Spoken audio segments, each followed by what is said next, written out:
Hi, everybody. Thank you so much for joining us here today on our Zoom call and for your partnership with Research America. And today we are thrilled to be joined by Debi Brooks, who is the Chief Executive Officer and co-founder of the Michael J. Fox Foundation for Parkinson's Research. And the foundation is a recipient of Research America's 2023 Paul G. Rogers Distinguished Organization Advocacy Award. And before we get started in our conversation with Debi, we have a brief 3-minute video we'd like to share that highlights the foundation's work.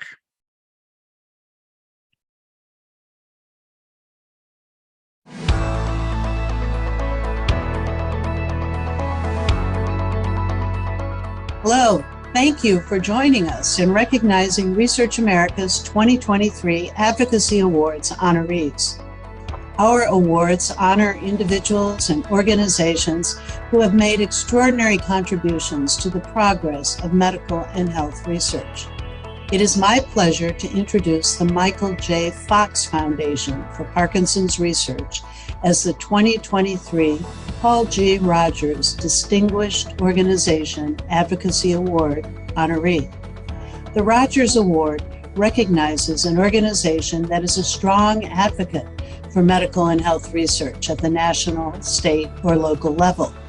The Michael J. Fox Foundation has funded more than $1 billion in research programs, promotes Parkinson's awareness, and advocates for Parkinson's research, therapies, and treatments. We look forward to learning more about the Foundation's research advocacy work. Our organization was founded by a patient, and with patients' unmet needs in mind, our goal was to really figure out how can we bring together a community of advocates and others touched by Parkinson's to move the dial and advance better treatments. In addition to appealing to you and to the NIH, it was clear that there was more that we could do ourselves. It didn't take long to find a group of like-minded people, and together we launched a foundation with the single purpose of stimulating and supporting research, strategic thinking, and collaborations to accelerate the cure for Parkinson's. It is so important for us to be the voice for those who cannot speak for themselves. Our representatives need to know what it is like to live with a disease such as Parkinson's. For us, we want to really help individuals understand how they can have the greatest impact. And that's often by being informed about their disease condition, but also about telling their story. Not only did Paul's and my dad's brother Doyle die from Parkinson's, but our mother Virginia, who lived with Alzheimer's for over 16 years, developed Parkinson's in her last few years of her life. So this is an important award to us personally, and certainly important to all of our citizens in our country for this research of Parkinson's to continue. It's quite extraordinary to see what might be possible. And as we undertook efforts to drive new solutions and engage with a variety of key stakeholders, what we found was the energy was palpable, and it helps you really dream about what might be possible. I want to quote my Uncle Paul, and that is, without research, there is no hope. So let's all continue to support the hope. And thank you, Michael J. Fox Foundation, for giving us the hope for research.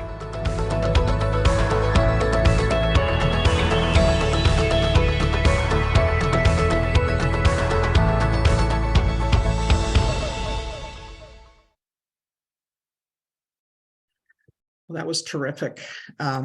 You guys have done so much incredible work. As we've prepared for this conversation, we've talked a lot about how far Parkinson's research has advanced over the last 20 years or so since the foundation was created. And we're at a critical point in many ways. We have earlier detection options and better understanding of how the symptoms progress and manifest themselves. Can you talk a little bit about the state of research and how the foundation fits into all of the progress that's been made?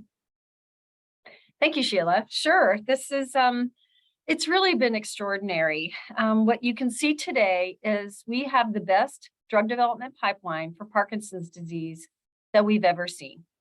And that is a non-trivial advancement, and it's something that really has sparked the interest and commitment and enthusiasm from our broader patient community, as well as other constituents that we engage with, such as biotech companies, pharma, and regulators and payers. And so it's really a very exciting time. The momentum is strong. And when I think about the role we play, kind of in our most simplest terms, from the beginning, we really felt like it's our job to do whatever it takes.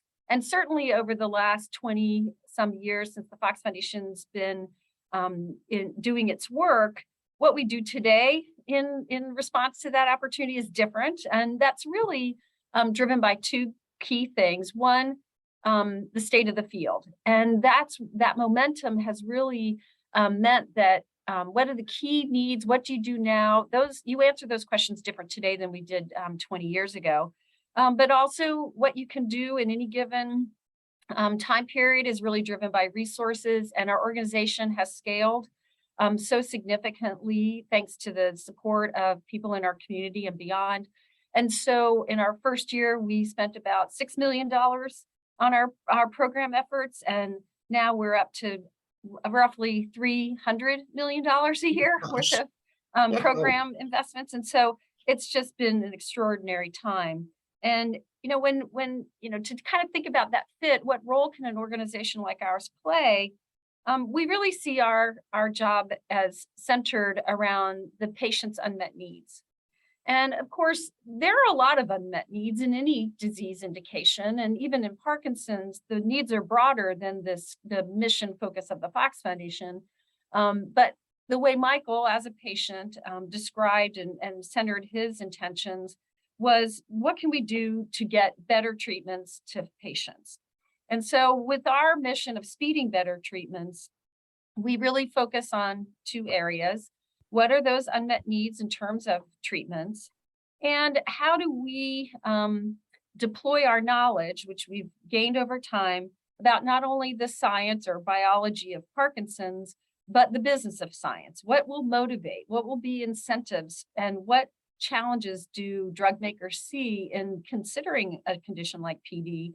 And how can we kind of tackle that and bring the whole field together around central problems? That makes a lot of sense. And from an organizational standpoint, how do you go about being, a $6 million entity to a $300 million entity with massive patient engagement and education? And how did you make that transition? Was it, something that happened organically, or was it a mission-driven decision? We certainly didn't. I was the first employee hired by Michael in the fall of 2000, and there was no game plan in place. That's why he hired me to figure out how to build it. And to be honest, at some level, I was, there was no real blueprint on something like this. Most disease charities have existed for many, many decades, and I think to start one in 2000 that wasn't fully endowed or covered in total in terms of its budget by an individual. Michael seeded the beginning of the foundation, but he wanted this to be a public charity. Mm-hmm. Already, there was a real sense that not only could we bring voice to the unmet needs of patients, but patients might be needed in the process. And so I would say it started on day one as organic, and it really has continued along that path in the sense that we kind of see our role as one that is always evolving. So, we answer some key questions regularly, which is, what's the state of the field? What are the unmet needs? What are our resources that we can bring to bear? Are we the right people to tackle that opportunity or problem? And then how can we bring others into this alongside us so that we can do something? Generally, it's something we're trying to do is something smarter, faster, or cheaper. And so the answers to those questions really evolve quite a bit, especially as new findings are emerging, and they don't happen in your annual, they don't happen just in time so that everything is fit into an annual, a tidy, with tidiness into a annual planning process. So it does require both a really strong internal sense of what are our highest priorities, and what kind of things could, kind of redirect us. And then a lot of knowledge about that state of science and what it takes to advance ideas from early stage, kind of aha moment to drugstore shelf. And so I'd say our organizing principle has always been, what can we do to speed better treatments? But we have learned a lot in the process, engaging with patients and families, for instance. When you start to meet with on day one, it was me and Michael. So, we started to meet a lot of people over time. And when you meet with patients and families, what you realize is the first part of the conversation is not, let me tell you the state of Parkinson's drug development. Right. People want to understand, how are they doing? Are they seeing the right kind of doctor? Often they'll want to talk about what medications they're on. Are there better options? And so a lot of times the beginning of the conversations are really about the state of medicine. And then you really work towards helping people understand the state of science. And ultimately, in so many of these conversations, one of our primary goals is not only to help make sure they're getting to the right doctor and that they have knowledge of all the different treatment options, but to really appreciate that they can play a critical role in being part of the solutions that they're looking for, the faster, smarter, cheaper paths towards better treatments. So empowering them. Yes. Well, this is a complex disease. We have symptomatic treatments, and even the number of options for better treating symptoms has changed pretty dramatically in the last 20 years. And so that takes a lot for people to stay on top of, but it's really to, help people appreciate that the golden apple, or the real ring is around getting some a kind of treatments that might actually target underlying biology of disease, and then interfering or altering that biology in a way that could slow disease progression, halt disease progression, or even ultimately get to a point where we're intervening early enough that perhaps maybe no symptoms really ever manifest, and eventually that kind of feels like preventing Parkinson's disease. And so given the complexity of the disease, given the decades with which an individual and a family might be experiencing Parkinson's in their world, you really have to be prepared to engage people at all sorts of different moments in their journey, and provide the on-ramps. That's how we think of it. Provide the on-ramps to engage them around the areas that are most important for them at any point in time. So the organicness is really about how we set our highest strategy, and how we are willing to be nimble and evolve. But when we think about the kind of what we do, it is a lot about providing context for the disease experience, and that gets to some of that education and engagement that we invest in, as well as building these on-ramps for specific acts that we're encouraging people to consider, such as participation in research. Right. Well, it sounds like, if nothing else, you're incredibly resourceful and creative, which is great, and made a major contribution. I am going to turn it over to my colleague, Sam, who is going to take some of the questions from the chat and ask you these questions, Debbie. Sure. Hi, Debbie. Thank you so much for joining us, and congratulations to the foundation on your award as well.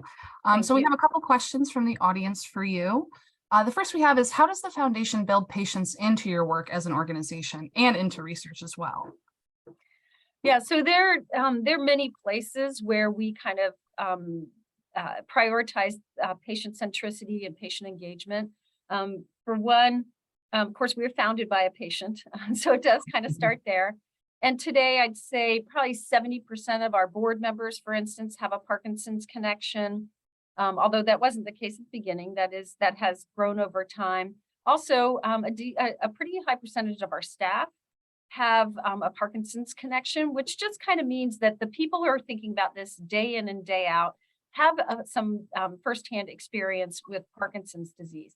But we also, of course, are tapping the information from patients external to our organization. So we do have a patient council that is a really incredible resource for our team, so that when we're working on elements of, kind of thinking about launching a new initiative, and we want to double check thinking about its relevance, we might go and convene and put that information in front of that whole council.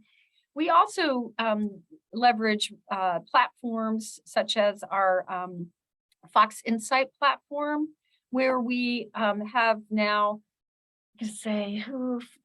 close to 50,000 people, I believe, who are registered users of Fox Insight, and they actually they answer surveys directly where we ask people what are your kind of about their Parkinson's experience, including anything from how things are changing over time, what still is bothersome.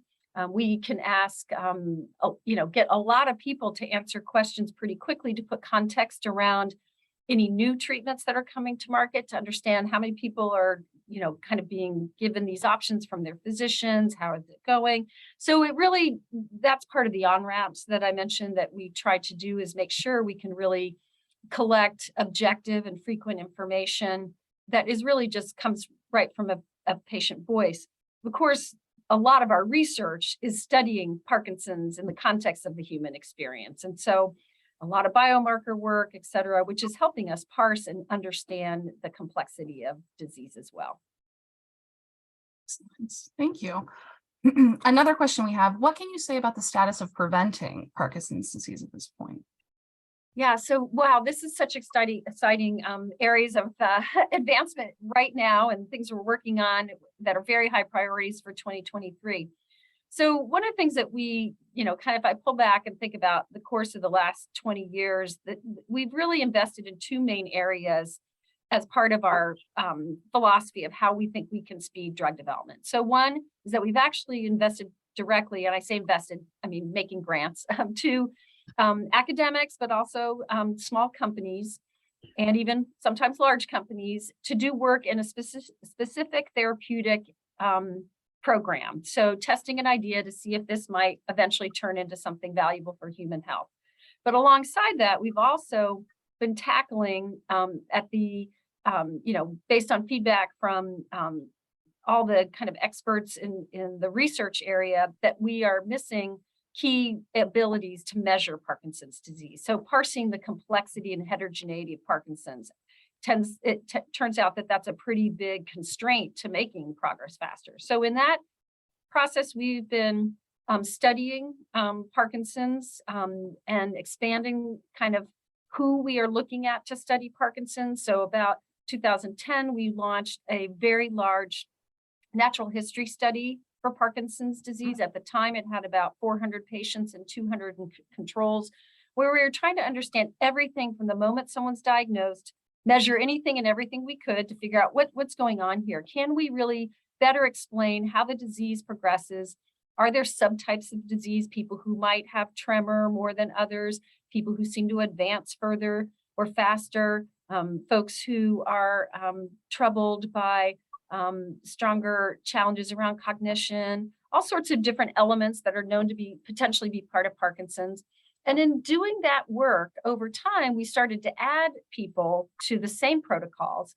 And in doing so, we added Parkinson's patients who had genetic risk factors for their disease. And in adding those people to these protocols, we were able to see maybe other people in your family carry a genetic mutation who don't have Parkinson's. Might they be willing to step into this long-term study? And what we found over time, between genetic risk factors, a certain sleep disorder called REM behavioral sleep disorder, as well as just age and things like loss of smell, we were really able to bring people who, a lot of Parkinson's patients that we've been tracking longitudinally now for more than 10 years, but more recently, thousands of people who have risk factors for Parkinson's. And because they're exposed to the exact same protocols, we started to realize that some of our tools could tell us that you're really seeing some of the underlying biology changing even though people don't have symptoms. Mhm. And we're in the midst of validating this, but we do now have some markers that are telling us with pretty high confidence intervals that people really already have the disease underway. It's just not manifesting symptoms that would have otherwise taken them to a doctor, perhaps to check to see what was going on, and they may have gotten a Parkinson's diagnosis. So this has really been an extraordinary and somewhat unexpected observation. And with this, now we're trying to screen at least 100,000 people who have some of these key risk factors, and trying to bring them into these studies so we can understand when someone has a certain signal, what does that mean for how far they may be out from Parkinson's? And also we have a goal to really potentially move them into some of these drug trials. And because with many conditions that are progressive and degenerative, there's common belief that early intervention might be better. And so today, between finding people who might exhibit these risks and also working with a couple of pharmaceutical companies that are interested in looking at working with at-risk people to test some potential drugs, this is really the path to prevention. This is really what comes together that might make that possible. And today we have data and findings that have surprised us, and we're acting very urgently to bring those to fruition. And that adds to the work that we're doing in clinical trials already that are here for people who have Parkinson's today. So really the pipeline is ripe for both. That's fantastic. That's an amazing translation over time to watch happen. And actually along those lines, we have a question here from the audience as well. So how we were talking about the patient's input and on-ramps for their involvement in research. How does patient input play into the role of drug development process, and how has that changed over time? Well, I mean, there are many things that are changing this, including FDA has said that we really need to understand that there's a patient benefit for drugs that we approve. But I think, having an organization like ours where we kind of have that scientific knowledge and credibility, and we prioritize the kind of programs we're willing to fund with our limited resources based on unmet needs, kind of does have that voice, and it's validated and supported and evolves with the collective data that we get through studies and looking at things like the biomarkers, but also from the Fox Insight data.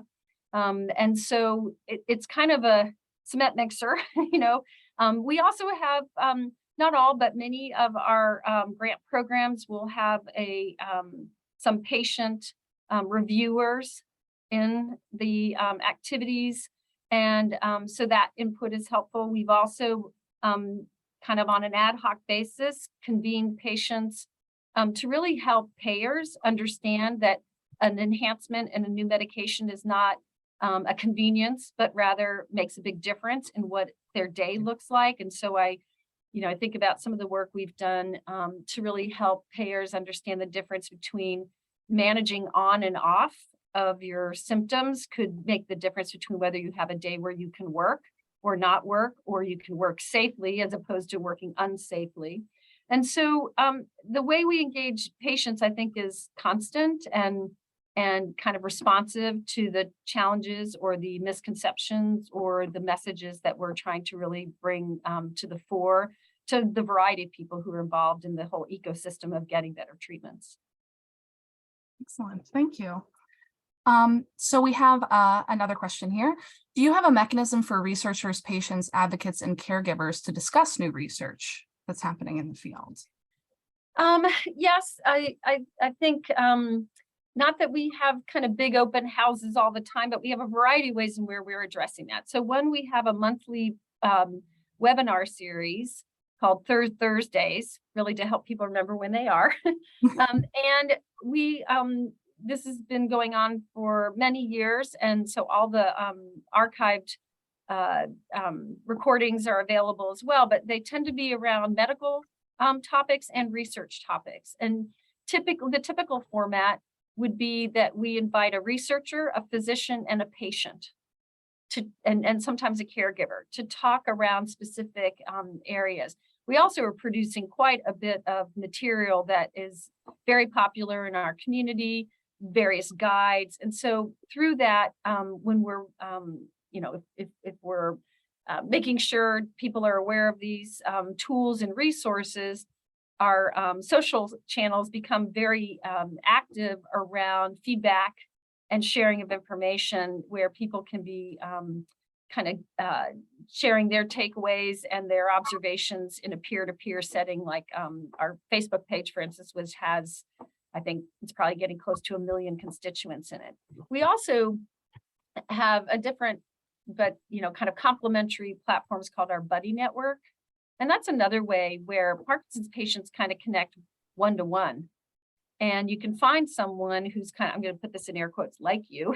Sometimes like you is, based on where you live, and you'd love to find a neighbor or somebody who has Parkinson's, or that you can have coffee with once in a while. Sometimes it's people looking for someone who plays golf and has Parkinson's and doesn't feel guilty if their game's going downhill a little bit. Sometimes it's people who share an occupation and they're keeping their Parkinson's secret.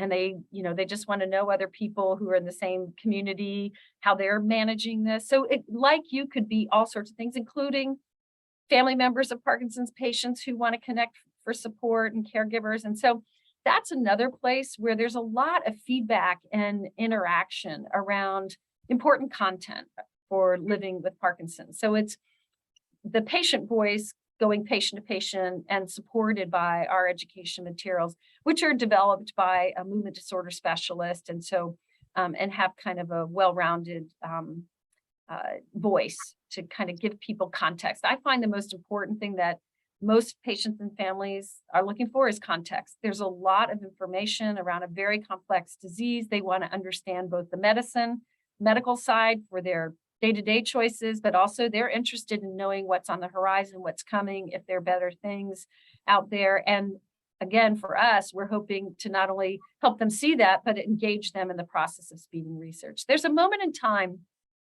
where we can spend, and we have, hundreds of millions of dollars taking an early stage idea, moving it from academic into translational research, get it into a biotech's hands, and ultimately it's getting close or entering clinical trials. And with all that investment and all that time already in it, there's just this moment where nobody can take it forward unless patients step in. Mm-hmm. And it becomes a really important message that, at that point, the doctors, the researchers, everybody has to step back, and patients have to step in and say, I'm willing to be in this trial. And of course, there are interventional studies where we're really testing drugs, but there are also these observational studies like the big biomarker study, PPMI, that I mentioned, that are helping us get brand new insights that are really great tools to create better trials, and also just teach us who's at risk, what's going on over time, so we can better define it. So both participation trials, either one ends up being a pretty essential role for patients. Excellent. Well, it looks like we're coming up on time. So we do have a couple more questions in the chat, but we want to be respectful of your time. I'm fine. I can help.